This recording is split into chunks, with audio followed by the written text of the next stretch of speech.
মৃত মানুষকে জীবিত করার প্রচেষ্টা চালাচ্ছেন বিজ্ঞানীরা।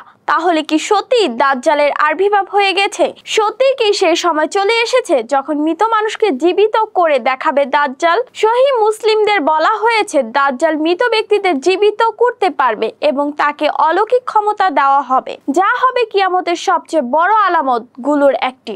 এই তো কয়েক বছর আগেও এমন কিছু শুনলেই মনে করা হতো অসম্ভব। মৃতদেহ জীবিত করার কথা ভাবলেই মনে হয় গল্পের বইয়ের কল্পনা। কিন্তু আজকের বাস্তবতা ভিন্ন। বিজ্ঞানীরা এমন এক অগ্রগতির দিকে এগোচ্ছে যা আমাদের চিন্তা ভাবনাকে পাল্টে দিতে পারে। আমেরিকার একদল বিজ্ঞানী এমন প্রযুক্তি এবং পদ্ধতি নিয়ে কাজ করছেন যা দিয়ে তারা দাবি করছেন মৃতদেহকে পুনরায় জীবিত করা সম্ভব। শুনতে অবিশ্বাস্য মনে হলেও বাস্তবেই এমন এক গবেষণা চলছে আমেরিকাতে। ক্রায়োনিক্স নামে একটি পদ্ধতি ব্যবহার করাও হচ্ছে মৃতদেহ সংরক্ষণের জন্য।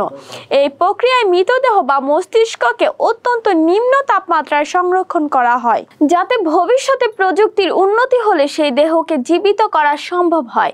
এরা শতাধিক মৃতদেহ বা মস্তিষ্ককে সংরক্ষণ করছে সেসব দেহের ভবিষ্যতের পুনরুজ্জীবনের আশায়। এই গবেষণা প্রচেষ্টা যতই এগিয়ে চলেছে ততই প্রশ্ন উঠছে, এটা কি আদৌ সম্ভব?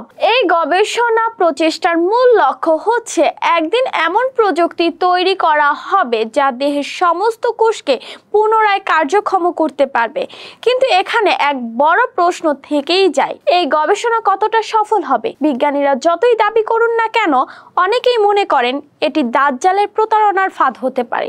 সহিহ মুসলিমদের হাদিসে উল্লেখ রয়েছে যে দাজ্জাল মানুষের বিশ্বাস নিয়ে খেলা করবে এবং বিভ্রান্তিকর কৌশল ব্যবহার করে তাদের আকৃষ্ট করবে। তার মধ্যে একটি বড় পরীক্ষা হবে মৃত মানুষকে জীবিত করার অলৌকিক ক্ষমতা দেখানো, এমন ক্ষমতা যে শুধুমাত্র আল্লাহরই আছে।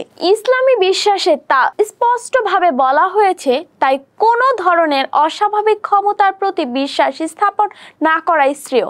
ইসলামের দৃষ্টিতে কেবলমাত্র মহান আল্লাহই জীবনের স্রষ্টা এবং মৃত্যুর পর পূর্ণ জীবন দানের ক্ষমতাধারী। আল্লাহ তার রাসূলদের মধ্যে কিছু বিশেষ মুজিজা প্রদর্শনের ক্ষমতা দিয়েছিলেন, যার মধ্যে ঈসা আলাইহিস সালাম আল্লাহর আদেশে মৃত মানুষকে জীবিত করতে পারতেন, কিন্তু তা ছিল আল্লাহরই এক বিশেষ অনুগ্রহ।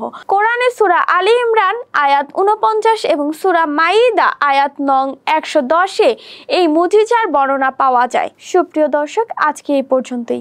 এরকম নিত্য নতুন খবরাখবর পাওয়ার জন্য আমাদের সঙ্গেই থাকবেন। আল্লাহ হাফেজ।